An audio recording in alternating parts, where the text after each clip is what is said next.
एक गांव में एक किसान रहता था। गांव में उसका एक छोटा सा खेत था।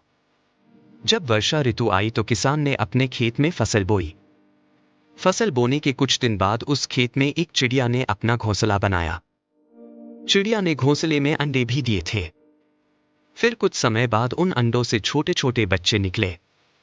वे उस खेत में बड़े मजे से अपना जीवन व्यतीत करने लगे। कुछ महीनों के बाद फसल काटने का समय आया। गांव के सभी किसान अपने खेतों की फसल काटने लगे।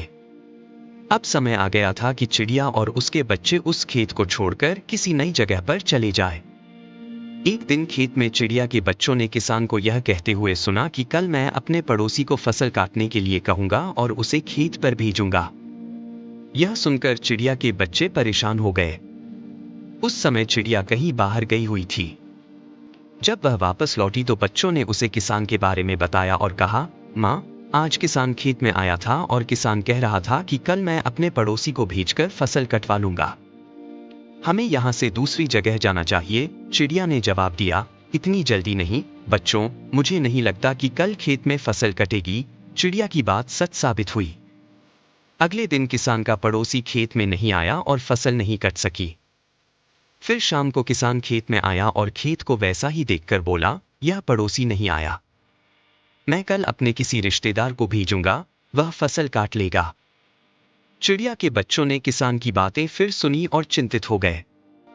जब उन्होंने चिड़िया को यह बताया तो वह बोली, तुम लोग चिंता मत करो, हमें आज रात यहां से जाने की कोई जरूरत नहीं है। मुझे नहीं लगता कि किसान का रिश्तेदार आएगा। ठीक ऐसा ही हुआ और अगले दिन किसान का रिश्तेदार खेत में नहीं आया। चिड़िया के बच्चे हैरान थे कि उनकी मां ने जो कुछ कहा था वह सब सच हो रहा था। अगली शाम जब किसान खेत पर आया तो उसने खेत की वही हालत देखी और कहा कि इतना कहने के बाद भी मेरे खेत की फसल नहीं काटी। तब किसान ने कहा कि कल मैं खुद आकर फसल काटना शुरू कर दूंगा। चिड़िया के बच्चों ने किसान की यह बात सुनी। जब उन्होंने यह बात अपनी मां को बताई तो उसने कहा, बच्चों, अब समय आ गया है कि हम इस खेत को छोड़ दें। हम आज रात ही इस खेत को छोड़ देंगे और किसी दूसरी जगह चले जाएंगे। बच्चे हैरान थे कि इस बार ऐसा क्या है कि मां खेत छोड़ने को तैयार हो गई है। जब उन्होंने पूछा तो चिड़िया बोली, बच्चों, पिछले 2 बार किसान फसल काटने के लिए दूसरों पर निर्भर था। उसने दूसरों को बताकर अपनी जिम्मेदारी से पल्ला झाड़ लिया था। लेकिन इस बार ऐसा नहीं है। इस बार उसने यह जिम्मेदारी अपने कंधों पर ले ली है, इसलिए वह जरूर आएगा। उसी रात चिड़िया और उसके बच्चे उस खेत से उड़कर कहीं और चले गए।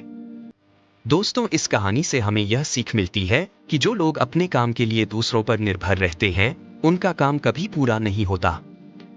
दरअसल, अपने काम के लिए दूसरों पर निर्भर रहना असल में आलस्य है, लेकिन इसका यह भी मतलब नहीं है कि आप किसी की मदद न लें। दूसरों की मदद लेने में कोई बुराई नहीं है। लेकिन अगर आप समय पर काम शुरू करना चाहते हैं और चाहते हैं कि वह समय पर पूरा हो जाए, तो आपको उस काम की जिम्मेदारी खुद लेनी होगी। दूसरे भी उन्हीं की मदद करते हैं जो खुद की मदद करते हैं। अगर आपका कोई सपना है और आप उसे पूरा करना चाहते हैं, तो किसी और पर निर्भर रहने की बजाय आपको उसे खुद ही पूरा करना चाहिए।